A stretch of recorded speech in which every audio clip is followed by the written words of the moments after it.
আসসালামু আলাইকুম ওরহমতুল্লাহি ওবরকাতু। আজকে ভিডিওর শুরুতে সকলের জন্য একটি প্রশ্ন, আমরা কেন ভালো মানুষকে ভোট দিই না? এটার উত্তর নিজে নিজে খুঁজতে হবে। তবে আমি আমার মতো করে উত্তর দিচ্ছি।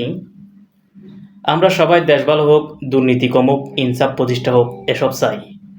কিন্তু প্রশ্ন হলো, ভোট দেওয়ার সময় আসলেই আমরা কি ভালো মানুষটাকে বেছে নিই? চলুন আমরা কি বেছে নিই দেখে আসি। 1 নম্বর, আমরা ব্যক্তির চরিত্র দেখি না, অনেক সময় দলের প্রভাব দেখি। অনেক মানুষে ভোট দেয় প্রতীক দেখে, ব্যক্তির পরিবার দেখে, এলাকার মানুষের চাপ দেখে ভোট দিয়ে দেয়।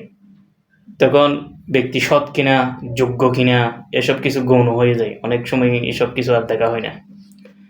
ফলশ্রুতিতে কি হয়, দল খারাপ হলেও অনেক সময় ব্যক্তি ভালো হতে পারে, আবার দল ভালো হলেও অনেক সময় ব্যক্তি খারাপ ও দুর্নীতিবাজ, সন্ত্রাস, চাঁদাবাজ হতে পারে। এটাই স্বাভাবিক। 2 নম্বর কি, আমরা ভালো মানুষকে দুর্বল ভাবি। ভালো মানুষ, সৎ মানুষ দেখলেই অনেকে বলে উনি নরম মানুষ, উনি তেমন কিছু পলিটিক্সে করতে পারবে না, উনি বেশি দিন টিকতে পারবে না, ওনার দ্বারা রাজনীতি আসে নাই, এসব কিছু বলি। অথচ আমরা নিজেরাই আবার বলি সবাই দুর্নীতিবাজ কেন? আমরা শক্তিশালী অপরাধী চাই, আবার পরে তার হাতে নির্যাতিত হই। এটাই হচ্ছে ফলশ্রুতিতে পাওয়া যায়।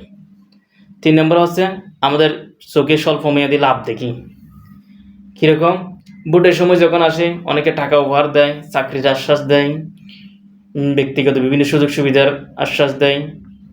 এসব কিছু দেখেই আমরা ভোট দিয়ে দিই। ভালো মানুষ সাধারণত এসব কিছু দেয় না, তিনি কথা বলে নীতি ও আদর্শ নিয়ে।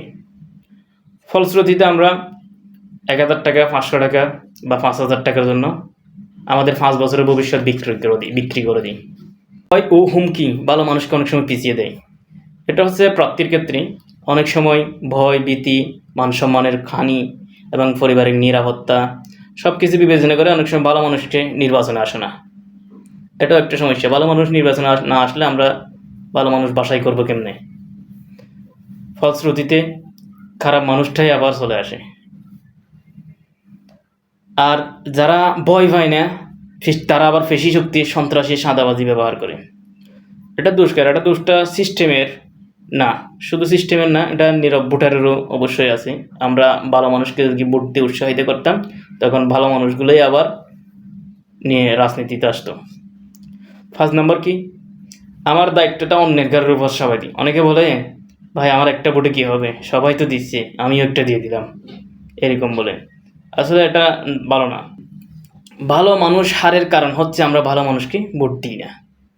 ইসলামের দৃষ্টিতে এটিও একটি বড় অপরাধ। ইসলামের দৃষ্টিতে নেতৃত্ব দেওয়া এবং নেওয়া দুইটাই আমানত। আল্লাহ তাআলা সূরা নিসা 58 নম্বর আয়াতে বলেন, আল্লাহ নিশ্চয়ই তোমাদেরকে হুকুম করছে আমানত তার হকদারদের দিতে। তাহলে 7 নম্বরে আমাদের করণীয় কি?